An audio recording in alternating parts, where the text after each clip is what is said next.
Similarly, the TomTom traffic index says that we are the most congested city in Bangalore of all the cities. I think the people in the state are tired of 40% commission. What they want is 100% commitment. The Congress party has a tradition of not discussing CM candidates till after an election is over. Karnataka has seen under the BJP the loss of multiple local brands. While we respect competition in markets, we will do our utmost to ensure that Nandini continues to prevail, continues to dominate, and that we will not let Amul come and take over and sweep us under the carpet in Karnataka. If you look at the representation of minorities in the Congress list, we may have a modest number of MPs, but everyone is represented. Before Indira Gandhi brought in Project Tiger, and a lot of the achievements in preserving the tigers, increasing their number in this country and so on, were kept by the Congress government, but continued by every other government. In states where they are opposed to the Congress party, where Congress party is seen by their parties as a rival in their state, we have seen half a dozen chief ministers openly supporting Congress and Rahul Gandhi on this issue. The BJP is clearly attempting an outreach to the Christian community, particularly in a state like Kerala, where there is a significant Christian minority, and they are quite likely to try similar things in Karnataka, where, of course, state. I have yesterday addressed a large gathering of first-time voters. I was both interested and concerned to see how the youth of the state are facing the elections, what their concerns are about the accountability of politicians once the election is over, right down to some concern about whether taxpayers' money is being well spent for the services that the state government should be providing, and they certainly seem to have doubts about that. All of this was very interesting. This morning, I had a meeting with a whole collection of teachers, and the teachers' own concerns about the new education policy and the way in which education should be implemented in the state are also very important for us to hear. Today I'm with you. I'm going to carry on with some more campaign events later. Abhishek Dutt, our AICC Secretary, has some plans for me today and tomorrow. I'm also campaigning for Krishna Bhaira Gowda, a good friend, and I campaigned for him 5 years ago as well, with good results. So I'm looking forward to the same here. I would say that our message is very simple. We have seen, unfortunately, over 4 years now of rather bad governance in the state of Karnataka. And when there is bad governance and there is nothing to see, the people inevitably wonder what they need a government for. There are essential needs of the people that are not being met, and the Congress party has already come out with a number of very specific pledges to fulfill those needs. Whether it is ensuring that unemployed graduates and unemployed diploma holders should get some support from the state so they can live with self-respect while they search for jobs, whether it is giving honor to the Grihalakshmis, the homemakers of our states, so that they can again have some compensation for their unpaid labor to keep our society strong and together, whether it is pledging to improve the infrastructure of Bangalore, which used to be the pride of Karnataka and of India, but which is now becoming an embarrassment with, as you know, the World Global Livability Index, which used to rank Bangalore as the most livable city in India, now ranks it as the least livable city of all the cities in the world that they rank. Similarly, the TomTom traffic index says that we are the most congested city in Bangalore of all the cities. And Janagraha says that urban governance is worst in Bangalore. So you're looking at objective, non-political indices, and they're all showing a lack of seriousness when it comes to urban governance. So whether it's state level governance, whether it's urban level governance, we feel that there are serious deficiencies that a Congress government is ready and prepared to tackle. I think the people in the state are tired of 40% commission. What they want is 100% commitment. And that's what we will give. 100% commitment to the well-being of the people of Karnataka. And I, with those words, will stop and take your questions. I think my colleagues here are very well acquainted with the problems and issues of the state, and I'm sure that they will be here in a position to answer any additional issues as well. But I'm here to take your questions. Floor is yours. Sir, how do you see Kharge as Karnataka CM so that we can acquire AICC Senate for? Listen, Mr. Kharge is my very respected party president, and I think now that he has been in the saddle as presiding over the party, we are all giving him our full support. The Congress party has a tradition of not discussing CM candidates till after an election is over. And that is a healthy practice, because at the moment we want everyone, leaders, fresh entrants, to focus on winning the elections first. And once the elections are won, I'm sure that we can have more time to discuss various options. How do you see the KMF Amul issue? How do you see the KMF Amul issue in Karnataka? The what issue, sorry? Amul is Oh, the Amul issue, yeah. Karnataka. Yeah, We yeah. have a local brand, Nandini. That's right. We all want to protect the Nandini brand, which has been built up with such care. But I think buy media has to be found. And certainly one of the good things we should have is Nandini should also be exported to more states. If we start getting too protectionist, we may not be helping. Our national economy. But at the same time, I understand the concerns of those who are working in Karnataka, who are, after all, contributing to the success and quality of the Nandini brand, and we have to take their needs into account as well. But I think that this is a matter which the government seems to be squirming about instead of having a clear vision. Let them find a way forward. Yeah. If I may jump in, my late uncle M.V. Krishnappa set up Bangalore Dairy and the Karnataka Milk Federation. Karnataka has seen under the BJP the loss of multiple local brands. The State Bank of Mysore doesn't exist anymore. Vijaya Bank, Syndicate Bank, all of these have been merged with Bank of Baroda, Canara Bank. All sorts of things are happening. Mr. Amit Shah has taken over as Minister for Cooperation, and in the process he is busy taking over and manipulating the cooperative sector, and we are very worried that Nandini and the KMF organization is under threat. Well, every one of us in Karnataka, in the Karnataka Congress, while we respect competition in markets, we will do our utmost to ensure that Nandini continues to prevail, continues to dominate, and that we will not let Amul come and take over and sweep us under the carpet in Karnataka.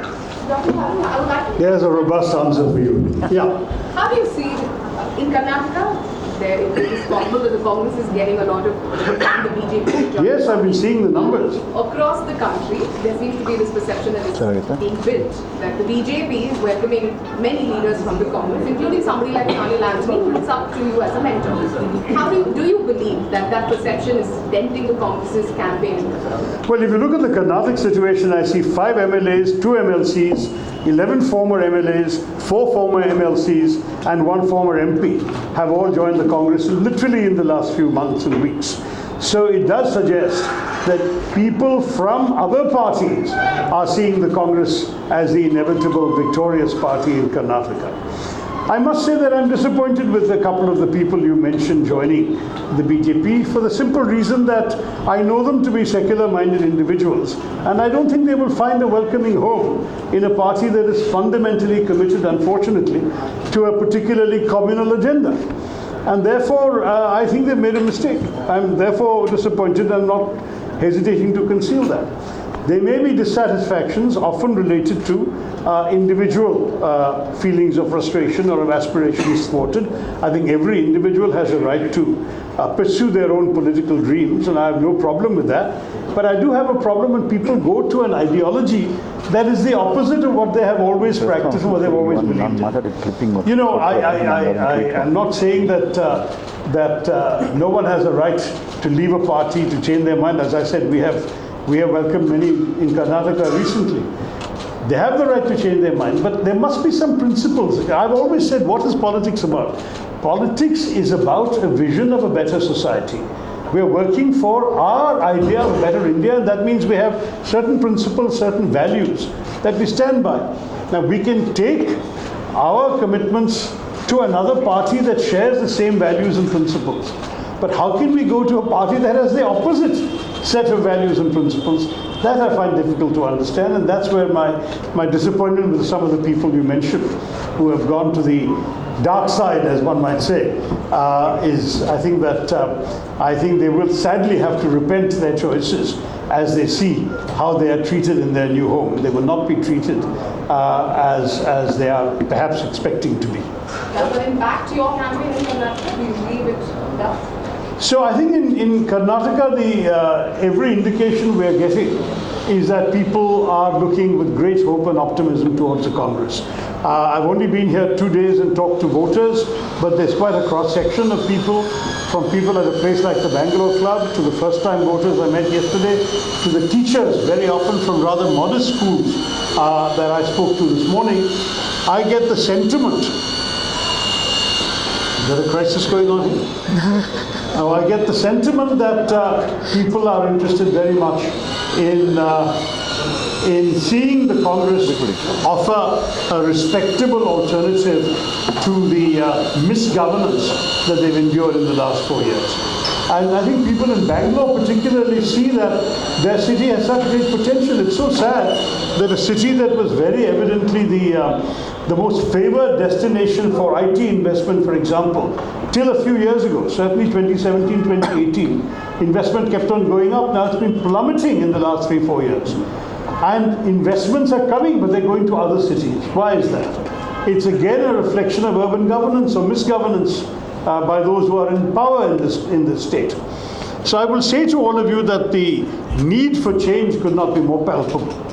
And I think cutting across the cross-section of society, we are expecting to see a very good result in this election. But sir, what your prediction, because Mr. Pawar said Karnataka is very hopeful state to Congress party. Yeah. I think Karnataka is a very hopeful state.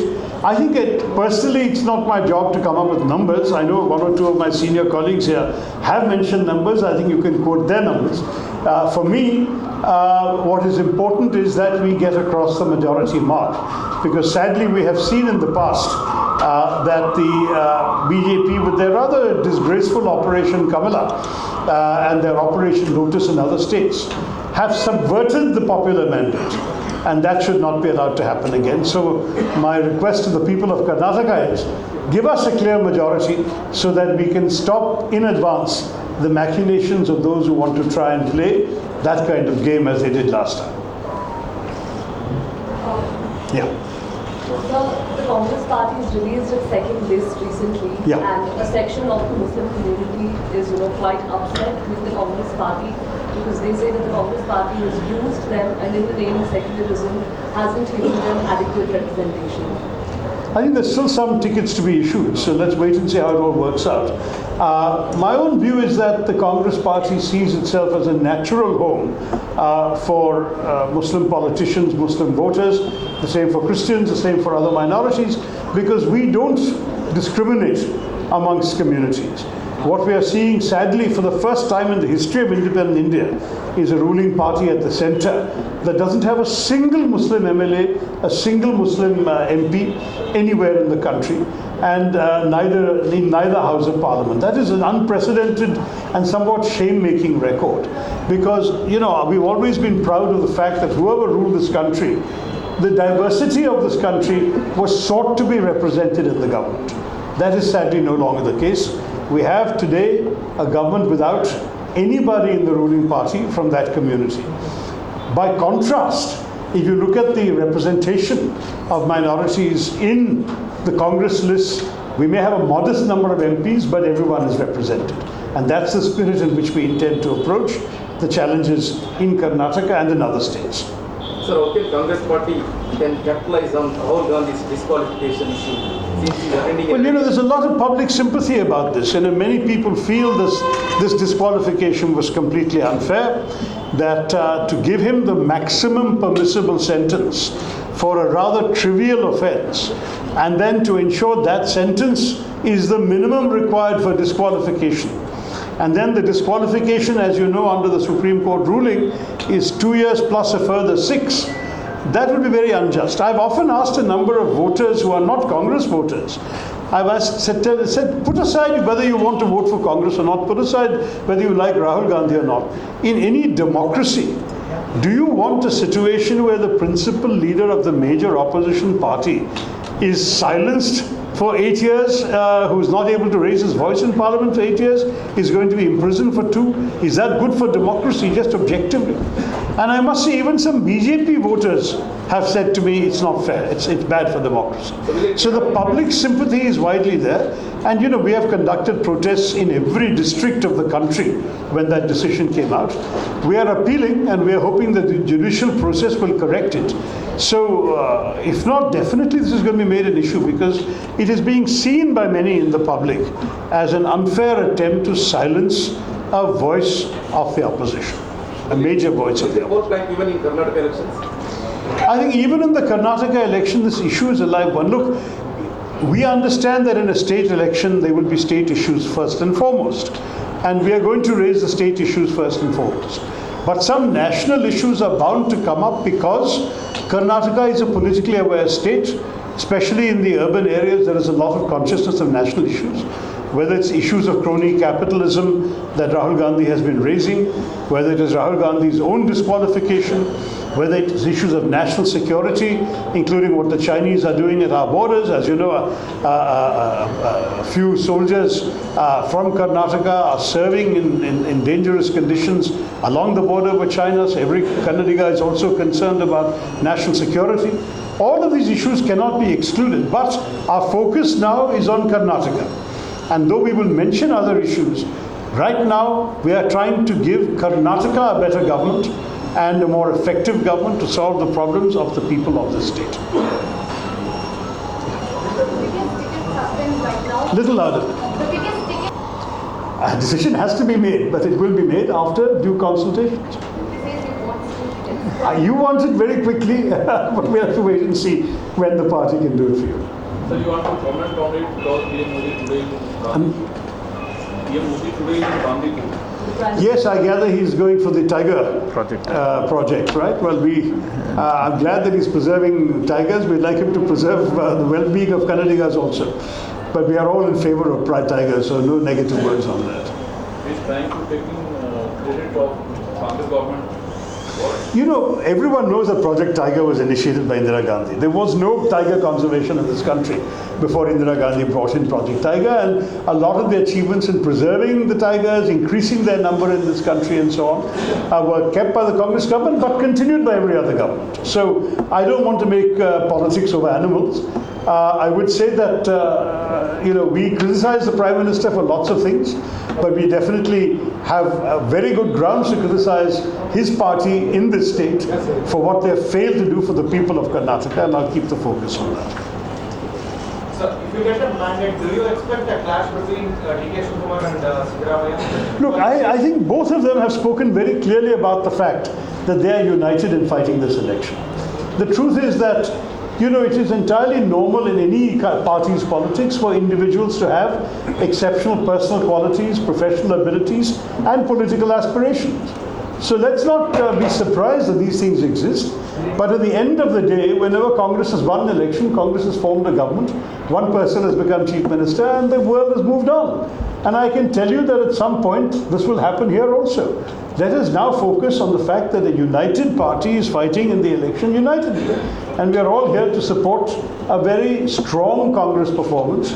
You will find everyone coming. You will certainly see Rahul Gandhi coming.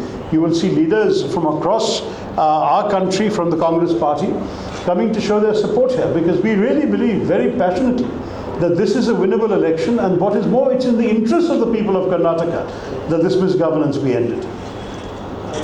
So, Tharoor, in view of 2024 election, how is Congress going to take on board the opposition parties? We have seen many opposition parties with the Congress, but Mamata Banerjee, KCR, even Reddy, how are you going to take them on board? Now look, it's very clear that one of the interesting sidelights, some of the side benefits of the BJP's overreach, of the government's gloating over Rahul Gandhi's disqualification, is that they have provoked a remarkable degree of opposition unity. We have seen half a dozen chief ministers in states where they are opposed to the Congress party, where Congress party is seen by their parties as a rival in their state. We have seen half a dozen chief ministers openly supporting Congress and Rahul Gandhi on this issue. Arvind Kejriwal in Delhi, Aam Aadmi Party. Akhilesh Yadav, Samajwadi in UP. Mamata Banerjee in Bengal. Pinarayi Vijayan in Kerala. KCR in Telangana. All of them have officially come out and said, on this issue with the Congress. In fact, the CPM went so far as to say in Kerala, we're not supporting Rahul Gandhi or the Congress, we're supporting democracy. And I said, that's fine, because we are also fighting for democracy. It's the rights of Democrats that we want to preserve.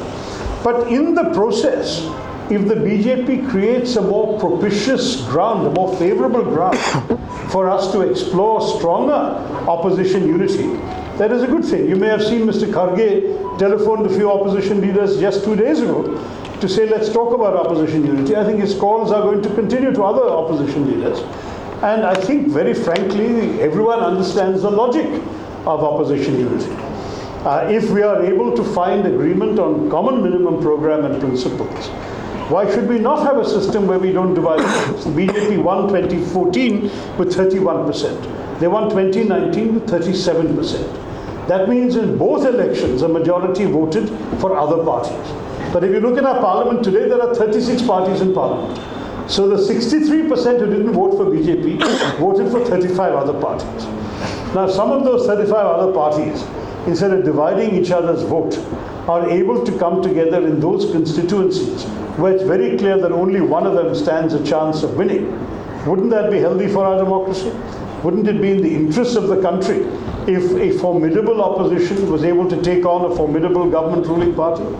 See, we in our democracy should not be surrendering an election without a fight. And I think dividing the opposition is going to be against the interests of the people of India. How do you view Mr. Sharad Pawar's defense of Adani, especially when Mr. Rahul Gandhi has been categorical in his... You know, I think that the fact is that every opposition party has their views on every issue. I would say that we would search for common ground on the maximum number of issues possible.